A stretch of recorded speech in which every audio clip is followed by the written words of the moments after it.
You're listening to Release Your Resistance with Bex Beltran, episode 125.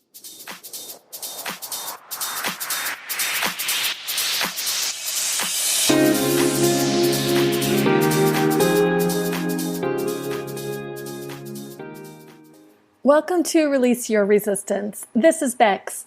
For the first 4 seasons of this podcast, we focused on resistance in general.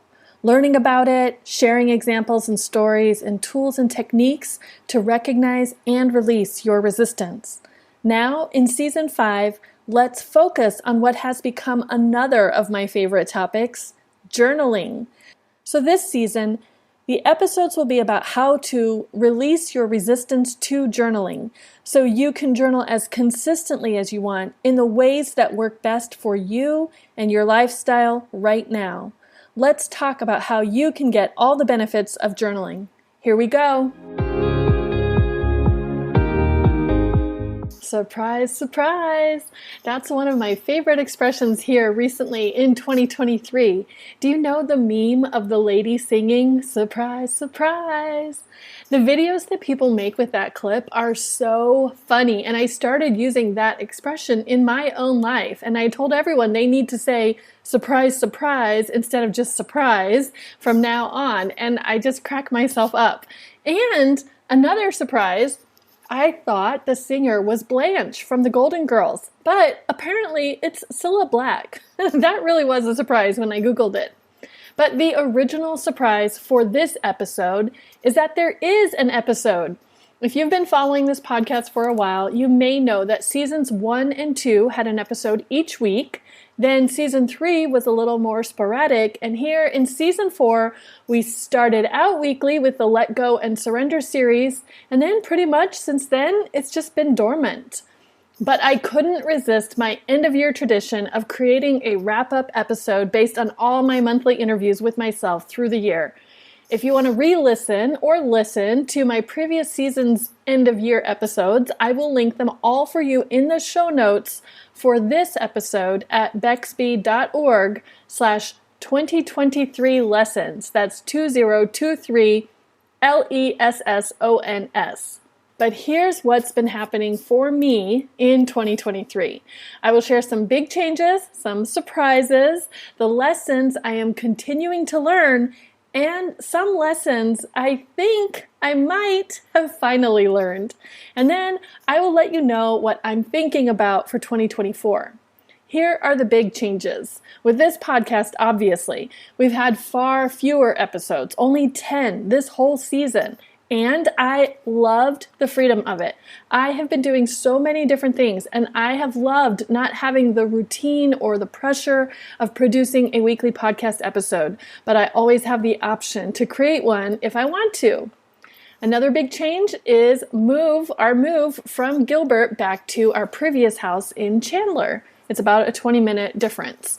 We got to go through the entire process of decluttering and putting half of our stuff in storage and selling furniture so that we could stage our house to get it show ready to sell.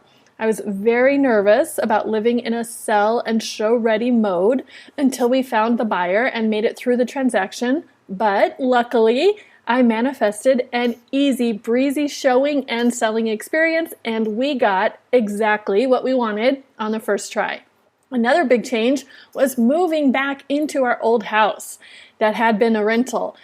That included a tiny bit of construction because I wanted my office to be in the front of the house now instead of in a bedroom. So we had a wall built and a door installed, and I got to create a spacious, beautiful, light-filled office for myself, which I love spending all my time in, and where I'm sitting right now recording this for you. And now we are currently working on another renovation project for a rental property. And again, I'm getting the opportunity to learn so much about myself and my expectations and saying no when it is really a no. And the final big change to tell you about was that we were so lucky to spend over 3 weeks in Santa Fe, New Mexico this past year, spread over 2 different visits. I love spending time there. I am so attracted to the different vibe and energy and pace. I'm intrigued by the displacement from being in my own routine and familiar surroundings, and I am not tired of Santa Fe yet. The list of places that I want to try out and visit and revisit keeps growing. So we already have 2 trips planned for 2024.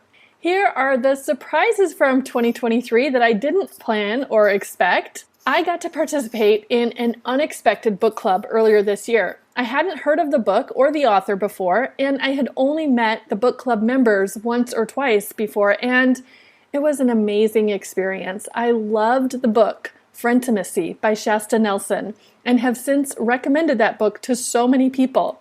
I appreciated our group discussions. I really enjoyed hearing the other members' perspectives and personal examples, and I have started using what I learned from that book and our discussions in my own relationships. Another surprise that I would not have guessed would show up in my 2023 daily planner pages has been participating as a mentor in a mentoring program being piloted by the Arizona Department of Housing and ASU's School of Social Work. The goal of the program is to pair caring, stable adults with young adults who have transitioned out of homelessness. This program has been an eye-opening and perspective-widening experience for me, and I was just recently matched with my mentee, so we're still getting to know each other, and I'm still learning what it is like to be a mentor.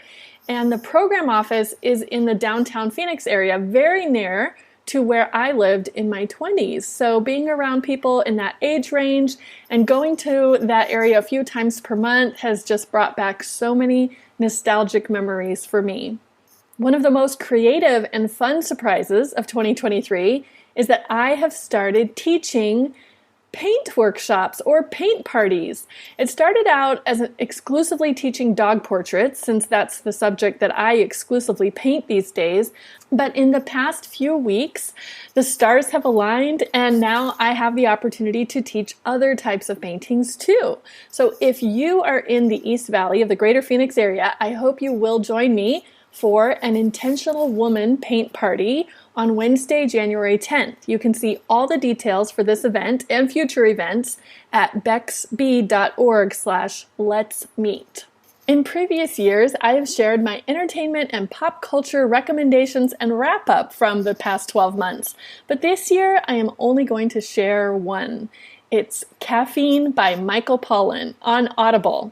I've been a big fan of Michael Pollan for many years, and I saw this title pop up on my Audible suggestions, so I decided to listen. It was so good. It is informative, completely relatable, and funny at times. I had been abstaining from caffeine for about 6 months when I listened to the book, and after hearing it, I decided to start caffeine again, and I feel so much better. I am so grateful that book had me reconsider the decision that I made earlier this year. All right, let's talk about the lessons I am still learning in 2023 and probably maybe moving into 2024. I cannot call these lessons learned of 2023 because as I compiled them and as I re-listened to my previous year-end wrap-up episodes, and I heard these same lessons in past years, I know I haven't fully learned them yet, but I am still working on them. The first one is, don't agree to what I don't really want to do. Say no when I get the nudge that it's a no. This is not a new lesson. I think I've mentioned it multiple times each year that I've been doing this, and here I am in 2023 still learning that I can just say no when I don't really want to do something. The second lesson is I really need to be clear with myself about my own expectations, and I can choose my own expectations. This lesson was mentioned in 2 separate months this past year. So again, I believe it is a lesson I am continuing to learn. The next lesson is that things will probably not be as bad as my brain says, and things are not as hard as my brain tells me they will be. Again, this one was also mentioned in 2 separate months, so also a lesson I am continuing to learn. And the next lesson is noticing that I have a compulsion to complete. When I start something, I feel like I need to see it through to completion, even if I've changed my mind or if the purpose has changed. I thought this was a new lesson for me this year, but as I was listening to those prior year wrap-up episodes, I heard this phrase. So it seems like it's something that I am continuing to try to get comfortable with. The next lesson is that sometimes it's kind to interrupt. I love to notice my own reaction to interactions and other people's reactions. My brain likes to replay conversations and wonder what the other person was thinking or hoping for in our exchange. I'm so curious about noticing when people behave differently than I would in social situations. And now, partly because of the book Frientimacy, I have really been paying attention to what I share and how vulnerable I get in conversations. And frequently, I consider if I'm getting what I want from an interaction. One thing I've noticed about myself is that I am usually not comfortable interrupting someone else when they're speaking. Sometimes I do if I have a very compelling reason, but I hope, I don't often interrupt. I wait until there's a break in conversation to add my opinion or to ask a question or to share an experience. And sometimes, depending on who I'm talking with, that break never comes. I'm also noticing that sometimes people fill the silence because they are uncomfortable with the silence. And I also know that sometimes people get started talking and then they keep going and they don't want to or mean to monopolize the conversation, but they don't remember to pause or ask questions. And sometimes that can lead to oversharing more than they meant to or embarrassment about talking too much. So the lesson I'm learning and still getting comfortable with is that sometimes it's kind for me to interrupt. It gives them a chance to pause. It allows me or someone else to contribute to the conversation. And sometimes it really can be more inclusive to interrupt. And finally, as I wrap up this year's wrap up, I have 2 lessons to share with you that I feel like I have actually finally learned, not currently still learning. I feel pretty good about my balance. As I heard myself talking about balance in how I spend my time in previous years, I realized this has not been an issue for me at all lately. So then I started wondering why not? And I think part of it is all the thinking and reflecting and experimenting I have done around the topic of work-life balance in the past few years. I've also changed my labels and identities of how I refer to myself. Since 2020, I have shifted from considering myself a business owner / entrepreneur to self-employed on a very part-time basis, to now thinking of myself as post-employed.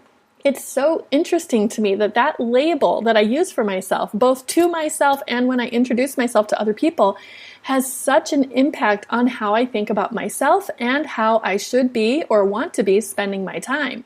Earlier this month, I was at a dinner with some new and current friends, and so we were all introducing ourselves and saying what we do, and when it was my turn, I talked about how in a very part-time way I support people in their journaling, and that I have a journal and notebook shop.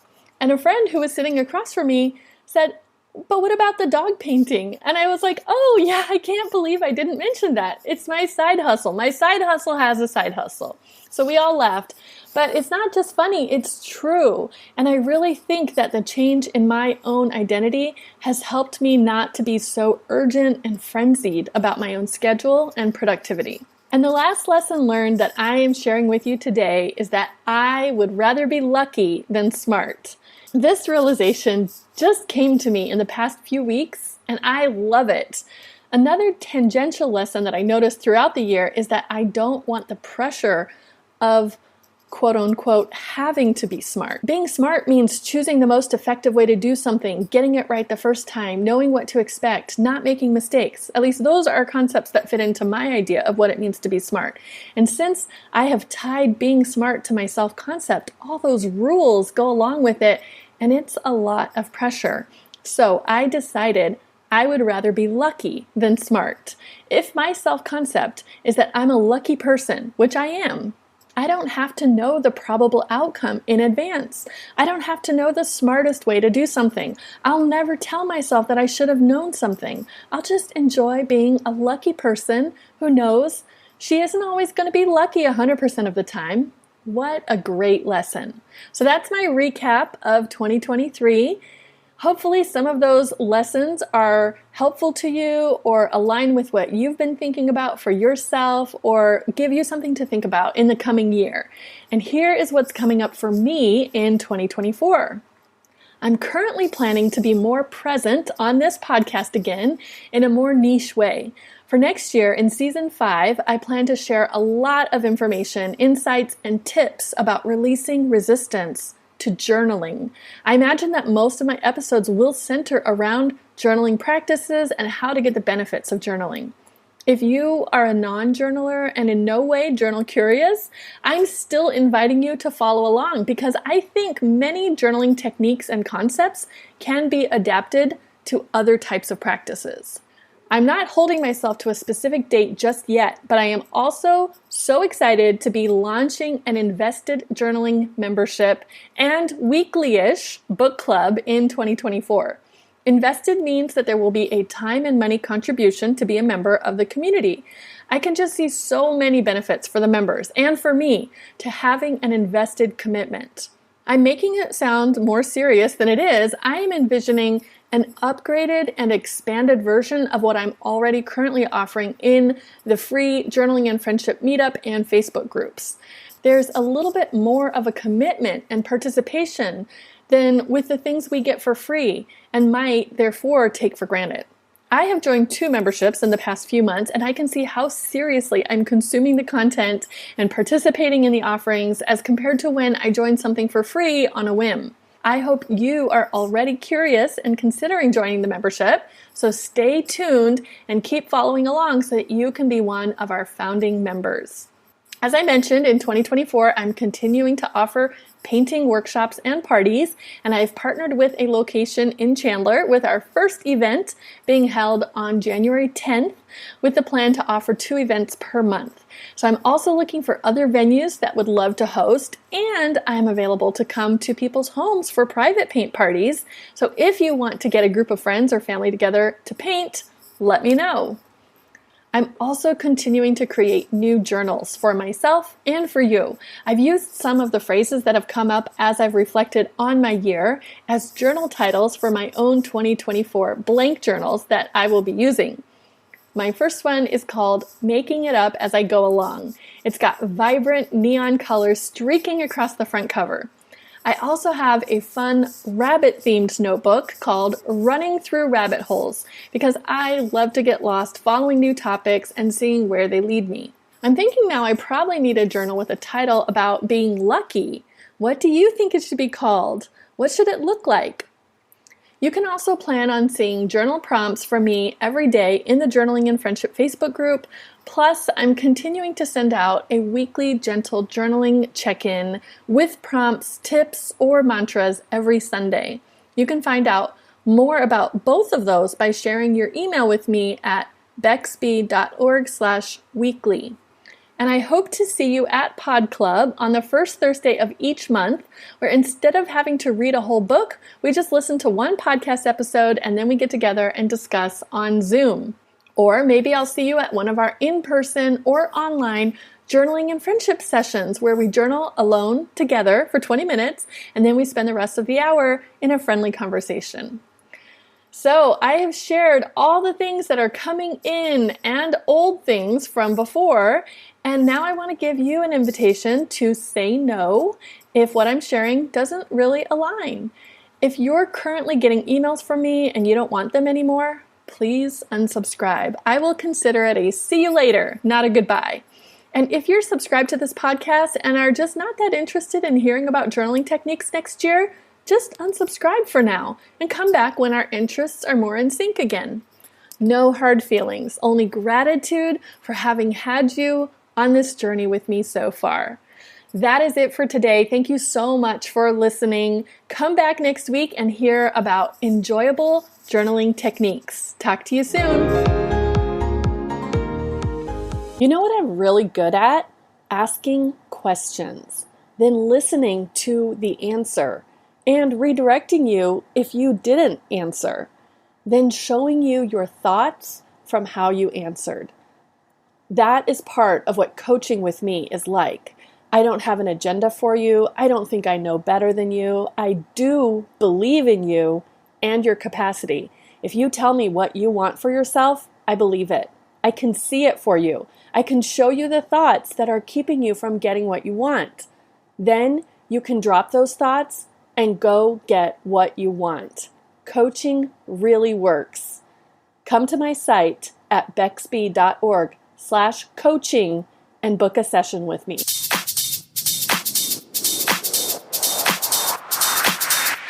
This has been Release Your Resistance. Thank you for listening. If you like this podcast, make sure you're subscribed and leave a review on Apple Podcasts. Also, think about someone who you know who would love this episode and share it with them. There should be a share button on your app if you're listening to this on your phone. If you'd like to continue this conversation one-on-one or in real time, come visit me on my site at bexb.org to see how we can work together.